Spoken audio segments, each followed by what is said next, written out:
hope you're all doing well. My name is Harry Cruz, and today I'll be here talking to you about the importance of confidence building and why you should focus on your development in that particular area. So, what is confidence for a start? Well, confidence essentially is a way or a means for you to express yourself, your own opinions, and how quickly you can achieve goals and build up momentum to continue for other goals and other ambitions.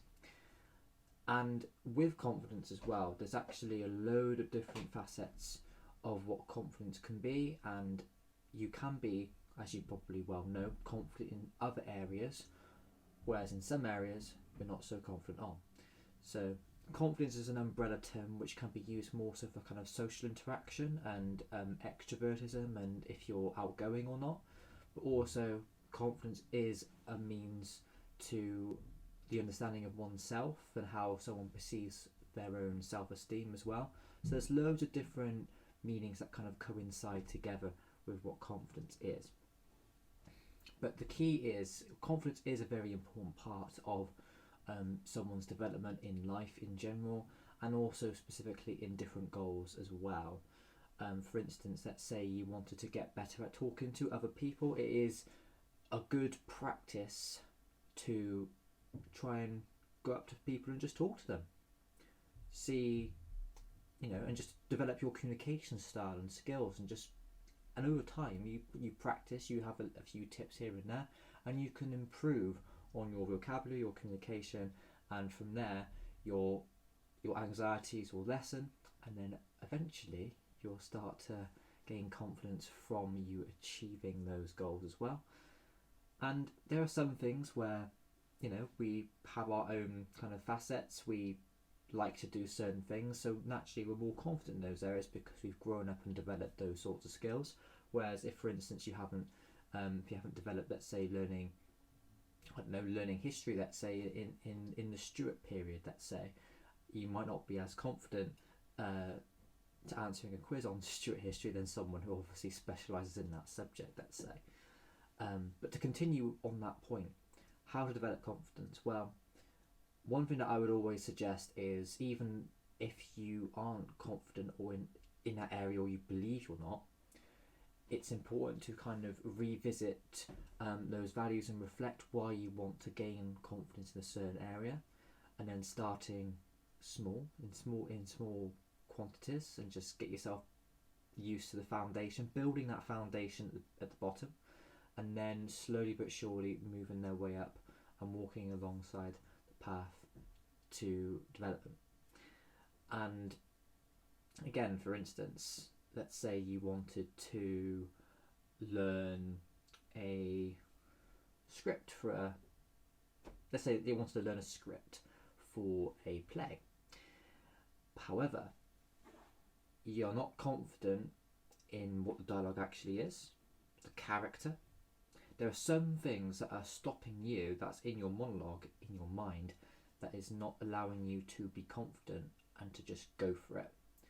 And what I'd ask of yourself, in your areas and your goals, is to reflect on where you're at the moment, what is positive, and what you do need to work on, and then slowly but surely building yourself a plan to hit your goals, and then from that you'll gain a little bit more self-esteem, a little bit more confidence subsequently to continue as well. Now, goals, of course, there are tasks, right?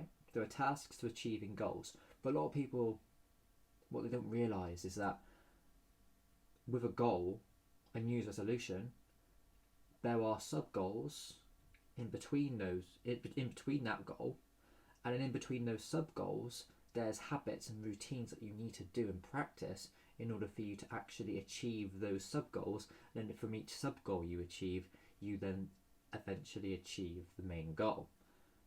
There's actually a lot more to goal setting than a lot of people realise,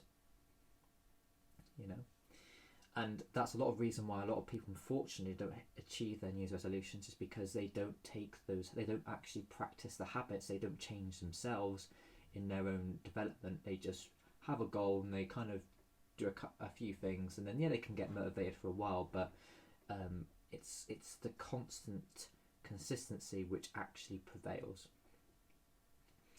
They say confidence is key. However, confidence itself, actually building what confidence is, you have to look at all your areas in your life, in terms of your social life, your finances, your spiritual, if you're into kind of the stoic side of things, the philosophy in that, your romantic side, your friendships. You have to look at all of these different facets and see, okay, what can I work on? What am I more confident in? What am I less confident in? How can I integrate the skills that I'm more confident in to help me in other areas to boost that up a bit more?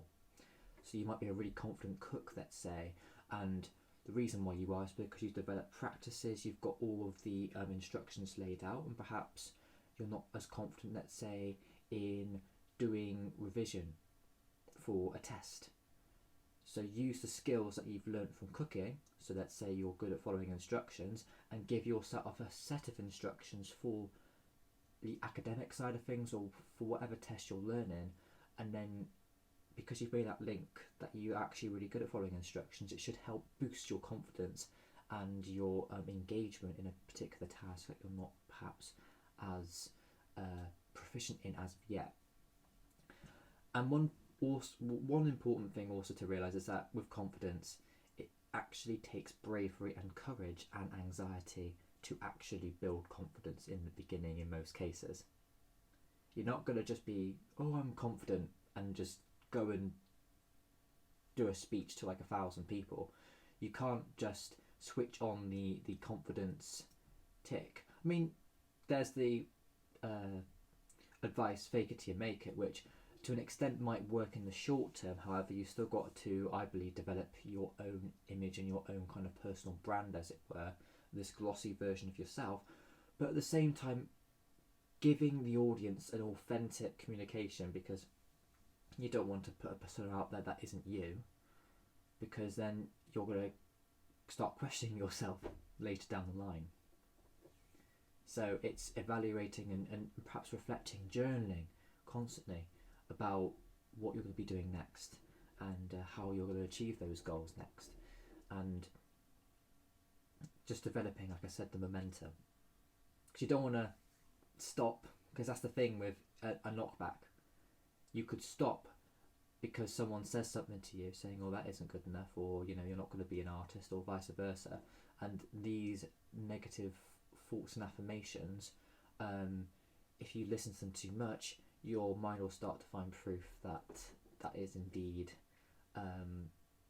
perhaps more real than you, but actually it isn't, and it becomes delusion, and it becomes excuses, and then all of a sudden you find yourself in about 6-7 months and you've actually not made any progress that you could have done had you just focused on your own path. And that's another thing. Focus on your own path, your own journey. Don't worry about other people. Don't worry about them, because they've got their own paths. They've all got their own different lives to lead.